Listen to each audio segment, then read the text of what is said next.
तो आज की इस वीडियो में ऑडियंस ने अभय दुबे को डिबेट में अच्छे से धो दिया है, क्योंकि अभय दुबे डिबेट में आकर राहुल गांधी को बचाने के चक्कर में मोदी जी को कुछ भी बोल रहे थे और ऑडियंस से ही लड़ रहे थे जब ऑडियंस में से कोई उससे कुछ पूछ देता था। तो इसी बात पर ऑडियंस ने इसे डिबेट में अच्छे से धो दिया है। और क्योंकि यह लोग हमेशा हर वक्त मोदी जी को टारगेट करने के लिए कुछ भी बोलते रहते हैं, तो इस बात पर भी जब ऑडियंस ने इसे सवाल किया तो इसके पास जवाब नहीं था। ये घूम फिर कर बस अडानी अडानी कर रहा था। तो इस बात पर भाई ऑडियंस ने इसे धोया है, जिसे देखकर आपको अच्छा लगेगा। तो भाई क्या हुआ, आप खुद से ही देखिए। सवाल है, आपका सवाल क्या है? मेरा सवाल ये है कि जी। निरंतर गलत साबित होने के बाद भी कांग्रेस मोदी जी को ही क्यों टारगेट करती है? क्या इनका एकमात्र लक्ष्य यही रह गया है कि कैसे वो मोदी जी को गलत साबित करें या उनकी छवि खराब करें? क्या इसके अलावा इनका कोई और लक्ष्य नहीं है? जी, काफी देर से हाथ खड़ा करें। क्या सवाल है आपका? सर, मैं तो ये समझ पा रहा हूँ कि कांग्रेस की रणनीति तैयार कौन करता है। कभी ये कहते लाल किला बेच दिया, कभी ये कहते रफल के ऊपर, और हर बार ये मुक्की लाल किला बेच दिया। हाँ, और मोदी जी वहीं से जो है स्पीच देते हर बार। अच्छा, बीच में लेकर आए थे। याद है आपको? कांग्रेस को सिर्फ मोदी से क्यों दिक्कत है? कांग्रेस देश के कल्याण की बात कब करेगी? मोदी से दिक्कत है आपको? मोदी संसद बनाए खराब, मोदी इकोनॉमी को ठीक करे खराब, मोदी अगर इस देश के अंदर देश की सेना सर्जिकल स्ट्राइक करे तब भी मोदी को आप सवाल करते हैं, क्यों? देखिए, मोदी जी के आने के पहले अडानी जी की जो कुल संपत्ति थी, उनकी नेटवर्थ थी, वो 2.88 बिलियन। सवाल आपका अडानी पे था क्या? नहीं। अब मेरा उत्तर तो देने दीजिए। नहीं, आप दे दीजिए अमित जी, आप दे दीजिए। अब मैं अडानी पर आप दे दीजिए। सवाल किस पर है? सवाल किस पर? रिपीट कर। कांग्रेस देश के कल्याण की बात कब करेगी? अब इसका बताइए। 12 सुन लीजिए ना, 12 लाख करोड़ रुपए इस दौरान अडानी जी ने कमाए। अगर देश का कल्याण उसमें निहित करते तो क्या करते? 17 साल तक उज्ज्वला बहनों को फ्री गैस के सिलेंडर दिए जा सकते थे। प्रधानमंत्री आवास 6 करोड़ आवास बनाए जा सकते थे। देखिए, मैं डॉक्टर हूं, थोड़ा मेडिकल टर्म्स में कहूंगा। एक तो कांग्रेस को बीमारी हो गई है, खासकर राहुल गांधी को। बीमारी का नाम है ऑब्सेसिव कंपल्सिव न्यूरोसिस। ये मैंने 2019 में बोला था, जब Rafale Rafale Rafale Rafale Rafale Rafale Rafale दिन रात वही गाना। आज पूछिए आप इनसे, आम का सवाल ये लाएंगे अडानी को। उन्होंने पूछा कि देश का भला क्यों नहीं होता, तो अडानी आ गया बीच में। तो अडानी के नाम से भी ओसीएन हो गई है। दूसरा, इनको नरेंद्र मोदी से प्रॉब्लम क्यों है, तो उसका कारण है कांग्रेस इस देश की सबसे पुरानी पार्टी है, बहुत दूरदर्शी है। ये लोग भाप गए थे 2007-8 में ही, ये आ गया तो हमारा सुपड़ा साफ कर देगा। और मोदी जी ने तो घोषणा कर दी थी ना 2018 में कि मैं सबको जेल के दरवाजे तक ले आया हूं, एक मौका और दो, अगले चुनाव तक सब जेल के अंदर रहेंगे। अब डर यही सता रहा है कि 24 के पहले कहीं अंदर ना हो जाए। लाल किला तो भाई बिका नहीं है, हम सब जानते हैं। जी।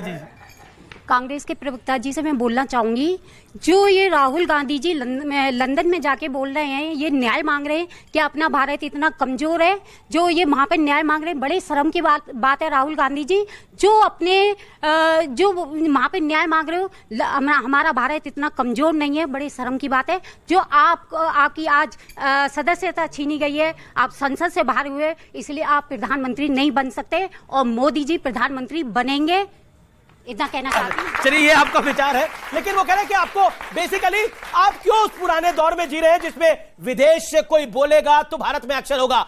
भारत की युवा जो पीढ़ी है वो सुदृढ़ हो गई है, मजबूत हो गई है। अब इन्हें विदेशियों की जरूरत नहीं है, ये देशी लोग ही बड़े पक्के हैं। जी, जवाब दीजिए। राहुल, आपको जर्मनी पे क्यों भरोसा है? राहुल गांधी जी से जब ये पूछा गया तो उन्होंने कहा कि प्रजातंत्र की पुनर्स्थापना हम लोग अपनी लड़ाई लड़कर वहां लेंगे, हमको किसी भी देश का हस्तक्षेप नहीं चाहिए। ये तथ्य आपसे छुपाए गए। अगले दिन बोला, अगले दिन बोला, उस दिन नहीं बोला। अमिश देवगन जी, प्लीज देखिए, मैं देश के लोगों से कहता हूं, देखिए ना। किस दिन? डेट बताइए, डेट बताइए। दोनों भाषणों की डेट बताइए। पर्दा डालने की कोशिश मत कीजिए। एक दिन क्या बोला, अगले दिन किस दिन की बात बता रहे हैं आप? डेट बताइए। अमिश देवगन जी, पहले ही डेट बताइए। उनसे प्रश्न पूछा गया, ये उनसे जब प्रश्न पूछा गया तो उन्होंने कहा दूसरी बात। डेट आप डेट बताइए। एक मिनट, देश के प्रधानमंत्री जी विदेश जाकर क्या कहते हैं, कभी सुना आपने? देश के प्रधानमंत्री जी ने वो कह रहे शर्म की बात है, उनको विदेशियों से न्याय चाहिए भारत के अंदर। आज जर्मनी को हमारी जरूरत है और इन्हें जर्मनी की जरूरत है। और इतना ही नहीं, जर्मनी से सीखना है तो सीखिए। सुनिए, दुनिया में एकमात्र देश है जर्मनी जहां की 12 यूनिवर्सिटीज में संस्कृत पढ़ाई जाती है और ये संस्कृत के विरोध में खड़े होते हैं। जो दुनिया में जर्मनी एक ऐसा देश है, सुनिए, जहां ऑर्थर शोपेनहावर नाम का एक दार्शनिक हुआ था जिसने उपनिषदों का अनुवाद जर्मन में किया, पहली बार किसी यूरोपियन लैंग्वेज। उसने जानते क्या कहा? विश्व का सबसे विकसित मस्तिष्क देखना है तो भारत के आकाश के नीचे आना होगा, पर भारत के आकाश के नीचे सबसे खोखला मस्तिष्क देखना है तो एक पार्टी में आना होगा। और एक और अंत में कह दूं, सुनिए, एक और भी कारण हो सकता है। पिछली बार राहुल जी जाके बोले थे इंग्लैंड में 4-5 साल पहले, हम इंग्लैंड को सरपास करके बन गए, इंग्लैंड से बड़ी अर्थव्यवस्था। ये मैं भविष्यवाणी करके जा रहा हूं, अगली सरकार मोदी जी की आएगी, हम जर्मनी को पीछे छोड़कर चौथी बड़ी अर्थव्यवस्था होगी। बताइए। दो सवाल है, एक तो विपक्ष के पास प्रधान लोकतंत्र है कि नहीं है देश में? लोकतंत्र की बात नहीं सर, विपक्ष के पास कौन सा चेहरा है जो प्रधानमंत्री के लायक है? ठीक है, राजकुमार भाटी, विपक्ष के पास कौन सा चेहरा है प्रधानमंत्री के लायक है? कांग्रेस कहती है राहुल गांधी चेहरा है, राहुल के साथ है कि नहीं है? काम को देखो, चेहरा न देखो। हिम्मत नहीं आ पा रही है। सुन लीजिए, नहीं, राहुल गांधी जी स्वयं काम को देखो, चेहरा न देखो। चेहरों ने लाखों को लूटा, काम सच्चा और चेहरा झूठा। राहुल गांधी जी सामूहिक नेतृत्व में विश्वास करते हैं। राहुल जी कहते हैं, राहुल जी कहते हैं नेतृत्व करेगा देश का नेतृत्व करेगा बेरोजगार युवा। राहुल गांधी जी कहते हैं देश का नेतृत्व करेगा। देखिए, उन्होंने खुद ही बिल्कुल कही है, भारतीय राजनीति में, लोकतंत्र में, चुनाव में विदेशों का हस्तक्षेप नहीं होना चाहिए, लेकिन ये अगर शुरुआत की है तो माननीय मोदी जी ने की है। वो जाकर विदेशों में चुनाव प्रचार करते हैं, कहीं हाउडी मोदी करते हैं, कहीं नारे लगवाते हैं, मोदी मोदी मोदी।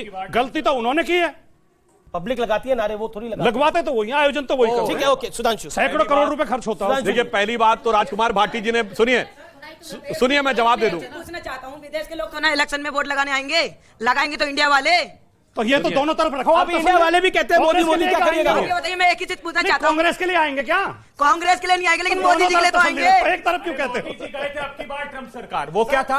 अरे ये बताइए, तब नहीं पूछा सर, देश की बुराई नहीं करते ना। देश के नहीं, भाजपा की बुराई, देश की बुराई। इंग्लैंड में जो भाजपा की बुराई, राहुल जी ने जो इंग्लैंड में प्रेस कॉन्फ्रेंस में जो अपने देश की बुराई की, उनको मीडिया वालों ने फटकार लगाया। ठीक है, अच्छा ठीक है, अब आपने सवाल मोदी जी ने विदेश में जाके कहा था। अब लेते हैं सवाल, आपका क्या सवाल है, बोलिए। सर, कहते हैं कि देश का विकास नहीं हो रहा है। मैं अंतिम गांव, मतलब कि नेपाल से सटे हुए गांव है मेरा, और वहाँ इतनी विकास हुई है कि हम सोचते थे कि वहाँ पुल कभी आएगा ही नहीं, लेकिन वहाँ हम पुल पर भी चल रहे हैं और अपने लाइट भी आ गया। इतनी विकास हुई है कि हम गदगद हैं वहाँ पे, सब सारे आदमी। विकास और क्या चाहिए? कहाँ पे आपका गाँव? मेरा बिहार जो है ना, सुगौली थाने में पड़ेगा जी। हाँ, और बूचा गांव है, छोटा सा गांव है, बूचा गांव है, बूचा। हाँ जी, अमेश जी, बिहार में पड़ता है। अमेश जी, जी। और सवाल आपने पूछा, सवाल जिन्होंने पूछ लिया, आपका क्या सवाल? वो कह रहे हैं विकास उनको दिख रहा है। सर, एक्चुअली आप ये बोल रहे हैं कि कांग्रेस को मोदी से दिक्कत नहीं है, और जो मोदी के सपोर्टर्स जो भी करते हैं वो मोदी करवाते हैं, तो पूरे देश भर में जो मोदी हटाओ देश बचाओ के बैनर्स लगे, वो किसने करवाए हैं? पहले तो सेठ दिनकर की एक कविता है कि जब नाश मनुष्य पे छाता है तो सबसे पहले विवेक मर जाता है। तो जब डायरेक्शन ही नहीं है, फोकस ही नहीं है, तो जाना कहाँ ये पता नहीं है। 2 कदम आगे 5 कदम पीछे तो बढ़िया है। ऐसी कांग्रेस पार्टी करती रहे। लेकिन अभय दुबे अपने नेता को बचाने के चक्कर में क्या बोल देते हैं इन्हें खुद ही पता नहीं होता है, और इस वजह से ये लोग हर डिबेट में अपना बेइज्जती भी करवाते हैं। लेकिन ये लोग इतना बेशर्म हो चुका है कि अब इसे कोई कुछ बोल भी देता है तो इन लोगों को कोई फर्क ही नहीं पड़ता है। हर बार अपनी बेइज्जती कराने के बाद भी ये लोग फिर वही काम करते हैं, और अपने नेता के चक्कर में इन्हें भी पता है कि ये लोग खुद कहीं के नहीं रहेंगे, लेकिन क्योंकि इनका मालिक है पप्पू, तो इसलिए उसके समर्थन में इसे बोलना ही पड़ेगा। और अपना कॉमन सेंस ये लोग कहीं नहीं लगाता, और गलत को कभी गलत नहीं बोलता। इसके नेता जो बोलते हैं इन लोगों के लिए वही पत्थर की लकीर है। खैर, आपको अगर थोड़ा सा वीडियो अच्छा लगा तो वीडियो को लाइक कर दीजिए, और ऐसे ही वीडियोस के लिए आप हमारे चैनल को सब्सक्राइब जरूर कर लीजिएगा। हम मिलते हैं बहुत जल्द किसी और वीडियो में।